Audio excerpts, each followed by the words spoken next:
వేమన శతకం.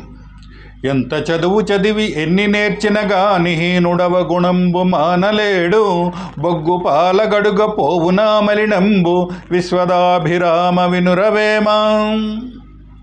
ఎంత చదువుకున్నా, ఎన్ని విద్యలు నేర్చుకున్నా నీచుడు తనలోని చెడు గుణములు పోగొట్టుకోడు. బొగ్గును పాలతో కడిగినా దాని నలుపు పోదు. చెడు స్వభావము లేదా హీనగుణము పోకపోతే ఆ చదువుకు నిజమైన విలువ ఉండదు.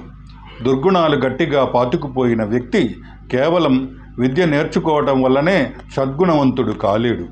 విద్యతో పాటు వినయం, మంచి ఆలోచనలు, ఆచరణ కూడా అవసరం. చదువు మాత్రమే గొప్పతనాన్ని ఇవ్వదు.